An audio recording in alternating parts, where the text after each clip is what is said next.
Call me bitter, but I don't leave candy out on Halloween. Kids nowadays are chubby enough, aren't they?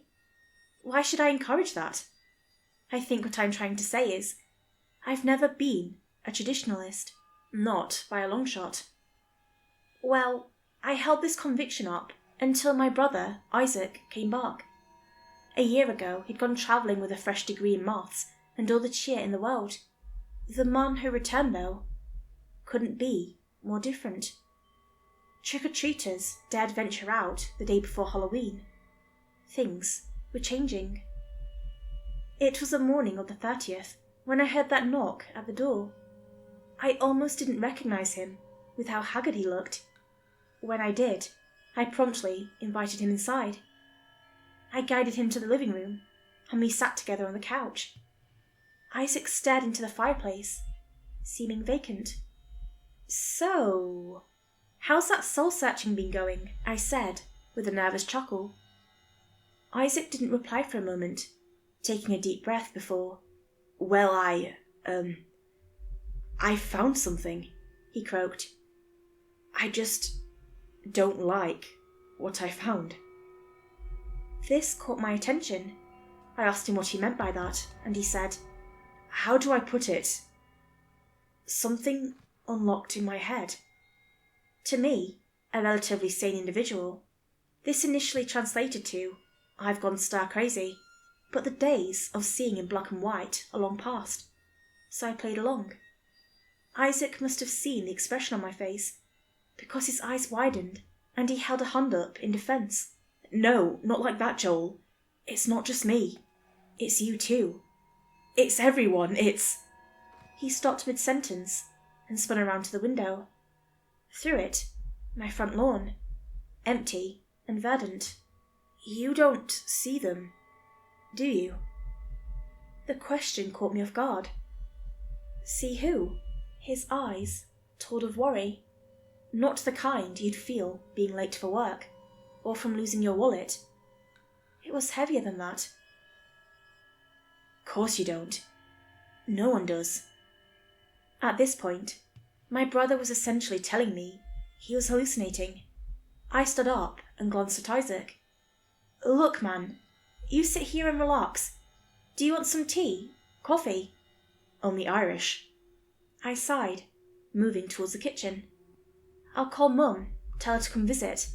She hasn't seen you in, what, best part of a year?" "Okay." I rang my mother and filled her in. She said her schedule was open and she could be here tonight. We exchanged pleasantries. Then she hung up. Good. That gave Isaac and me a little longer to catch up. "Joel?" Isaac had the same impatience in his voice. I attempted to hide my exasperation as I strode back over and plopped down next to him. Who I see, you asked?" "The dead." "I see the dead." Furrowing my brow, I tilted my gaze to meet his. "Isaac, we need to get you help, man. What happened to you out there?" "No, just listen. Humour me," he growled. "A few minutes. That's all it'll take." I acquiesced, leaning back on the couch. "All right. I need you to follow my instructions. Is that okay?" "Sure." "Good. Now, shut your eyes." I did. Deep breath, in the nose, out the mouth. After 3 or 4 minutes of this, Isaac spoke up again, softly this time. "Okay, now. The one who dissolves all." Something sparked in my brain, and I replied, "The one who comes after." Then, in perfect unison, we both said, "Yee-pa-ar." And the instant we did, a searing pain tore through my skull, and my ears rang. It felt like the sun's energy condensed and poured into my ears. Then, as quick as it had come, it dissipated. I slowly opened my eyes and directed a look towards Isaac. He appeared no worse for wear. What the fuck was that?" "Easy," Isaac said. "It hurts, I know. You can't say its name too much, or, well, you shouldn't." I continued to stare expectantly. Okay, so this is hard for me to convey. Just try to understand. There are known knowns, right? Things we're sure of. I nodded, still silent. Then there's known unknowns, the things we're not sure of yet. And then we have unknown unknowns, those vague concepts and meanings, drifting in the ether, beyond awareness. Isaac trailed off, staring at some distant point. Rumsfeld, huh? Isaac shot me, a confused grimace. Yeah. Anyway, that's all common knowledge. Problem is, the sequence isn't complete. One's missing. Unknown knowns. It took a beat for me to register what he said. Unknown. How would that even work? He hummed in contemplation, then said, My guess is instinct, kind of like fears, the rational ones. When you see something long and slick, and the animal brain in you screams, snake. Only, it's not like that. It's not a physical instinct. Those don't involve words. So, those words, the one who... No! Isaac yelped, shooting out a hand. Don't say it. Isaac, tell me what's going on. What do they mean? His shoulders dropped. He seemed dejected. I can't tell you, and you shouldn't try to find out. Whatever it means, it's something old and buried. A reminder of something awful. So awful that we can't even remember it. That's how it should stay, except... Except what? Except Halloween. Well, at least his sudden arrival made sense. I yawned and leaned forward. Look, Isaac. A buzz of my phone interrupted me, and I picked it up off the couch. Stopping by to see a friend on the way. See you 5 or 6-ish. Mum's going to be here later tonight. We have time. So, Halloween. It's a pretty convenient subject matter. Isaac shuffled in his seat, his countenance turning saturnine. Yep. Fucking Halloween. So bear with me here, and try to take this as seriously as I am. Okay. Now, there's a few theories on its origins. Pagan roots aside, most agree it was the Catholics. A time to pray for those souls stuck in between. I mean, they weren't the first. Greeks and Romans had it. It's the concept that matters. The whole appeasing the dead thing. Hell, all the way back to ancient Egypt. They were crazy about that shit. Sometimes I wonder if I'd want to be buried in canopic jars, you know. All disemboweled and... Isaac. Right, sorry. Anyway, I'm gonna make a leap here. Straight to trick-or-treating. That started way back, like medieval times. But it all shares the same idea of appeasing the dead. Receiving gifts, treats, on their behalf. That's what it's all about, and it's lived on to this day. I'd been nodding along, despite not having even the foggiest of understandings. So what? I knew that anyway. How is this relevant to some instinctual phrase? You see, Halloween isn't to appease the dead. They told me. Isaac gestured towards the window with a flick of his head. No, it's to replenish, strengthen them. Why? What do they need strength for? To resist passing on. To resist it. Resist what? I found myself getting upset without being sure why. Isaac leaned in and whispered, The one who comes after. A chill ran through me, but so did a burning pain explode in my head. In that brief period of agony, something moved outside the window. I thought it was mist, but mist isn't so... solid. Why you? I asked. Isaac snorted. Absolutely no idea. I started getting migraines over in India. Wasn't too bad until Nepal. That's when I came back. Just couldn't take it anymore. Those words, Joel, they scrape inside my skull, day in, day out. It never stops. The headaches can get bad, but they don't even come close to knowing. You must have done something. I told you, I have no idea. Well, I do, actually. It doesn't explain why me. but I was going to get to it anyway. I glanced at the clock. 4 p.m. Did 5 hours just pass? How? I couldn't find the energy to care, though. All my focus was on Isaac. Like I said, whatever this whole asking-receiving thing gives off on Halloween, they feed on it. That might seem like a good thing, and it is.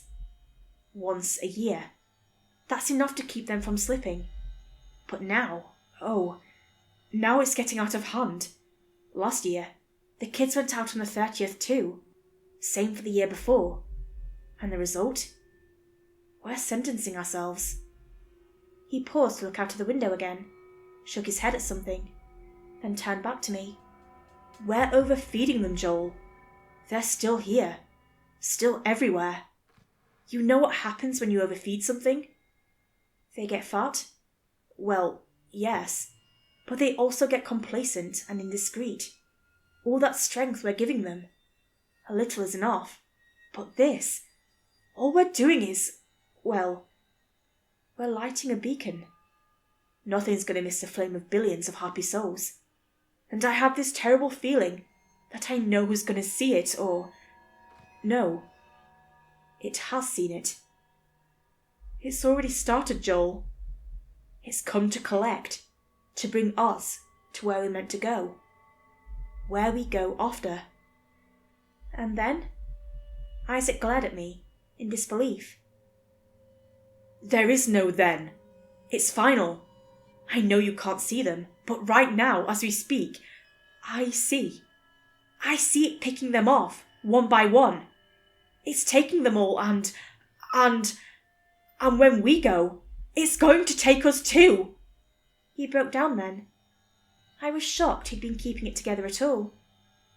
I couldn't have believed a word he said, and yet that yowling instinct inside me most certainly did. Stealing another glance at the clock, I saw it was almost 5. Oh crap. 1 minute, dude. I stood on numb legs and wobbled my way to the kitchen counter, grabbed the bowl of candy I'd prepared, then shuffled back to the front door. Isaac must have heard the latch click, because he shot to his feet. Are you fucking stupid? What are you doing? Weren't you listening to anything? I did hesitate. The unknown known thing I had real empirical evidence for. The rest, conjecture. In retrospect, I just wanted to deny it, to ignore the hideous truth and get on with my life. I pulled the door open.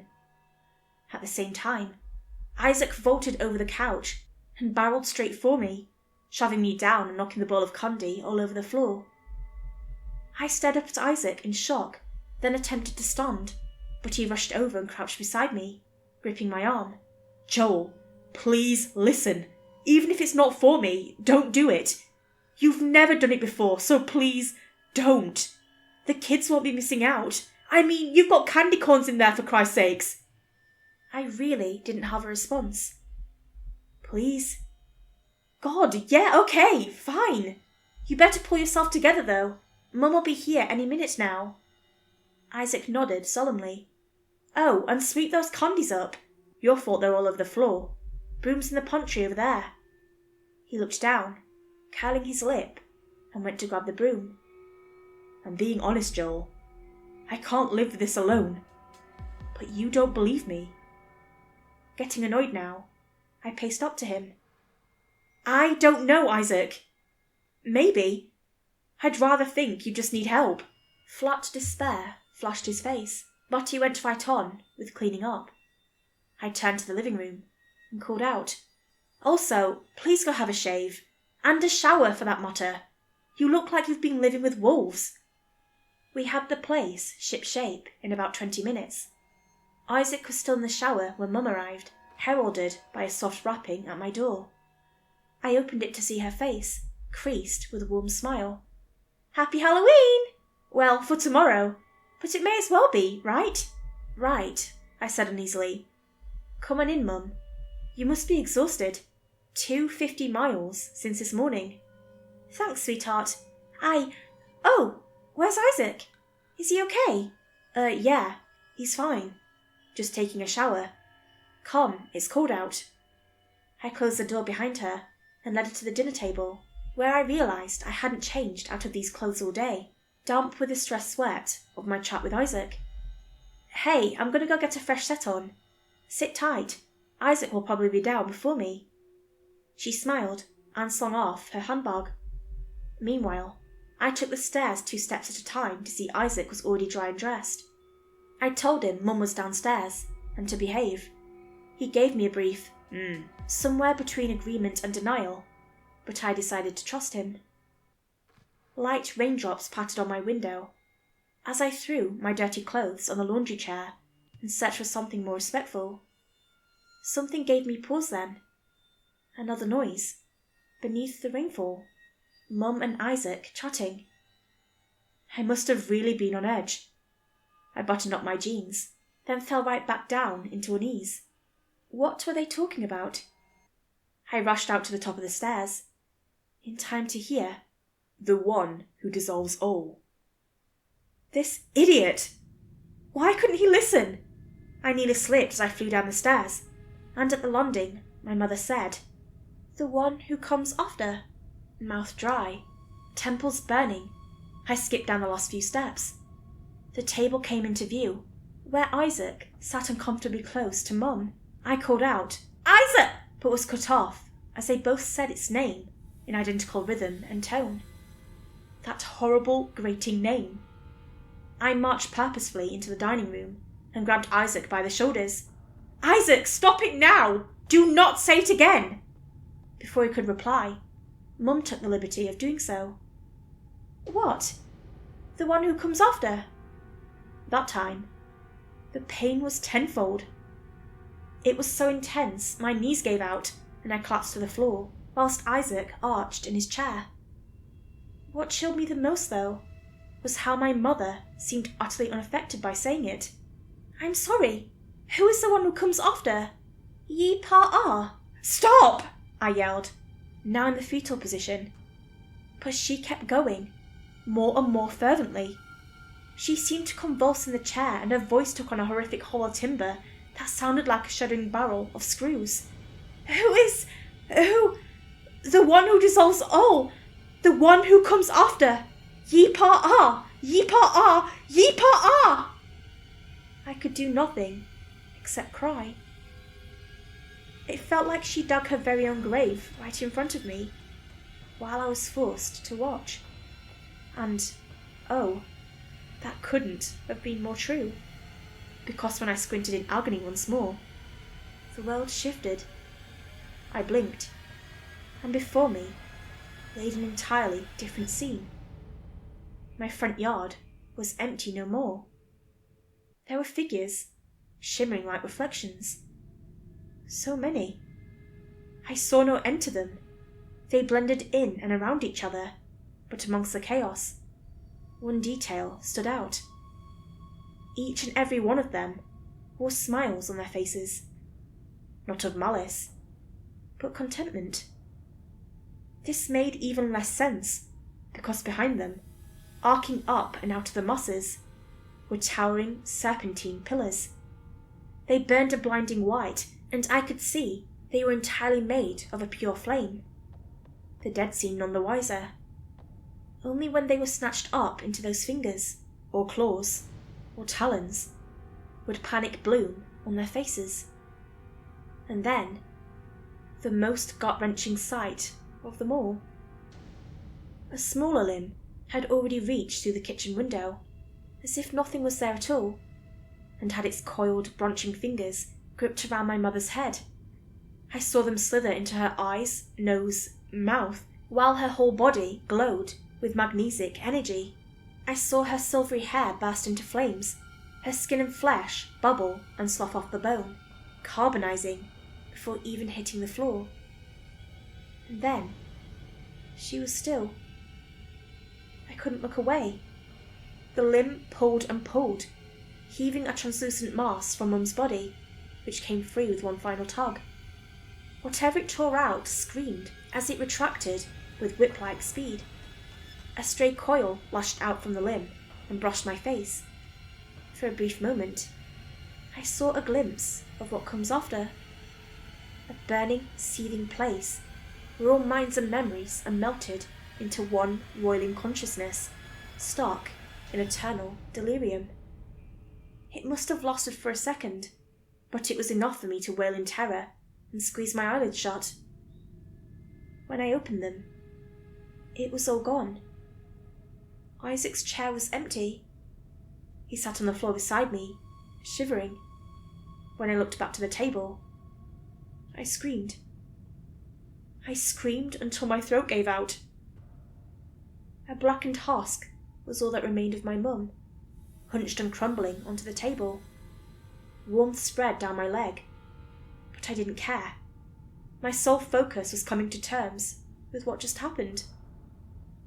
I want to feel angry, to beat Isaac within an inch of his life, but I don't have the strength. It's funny. I don't even feel sad, just shock. Cold, all-encompassing shock. I don't know how I'm going to explain this to the cops. I could frame it as Isaac going on a psychotic rampage, but I believe him now. What I saw out there was exactly as he'd said. That thing I cannot name, dragging them away to a place we were always destined for. We're sending ourselves there. Us. Not some ethereal hand of judgment. And it's all because of this stupid tradition, taken too far. As always, I'm not going to be celebrating Halloween. Ever. And I'll work with all my wretched soul to stop as many as I can from doing so.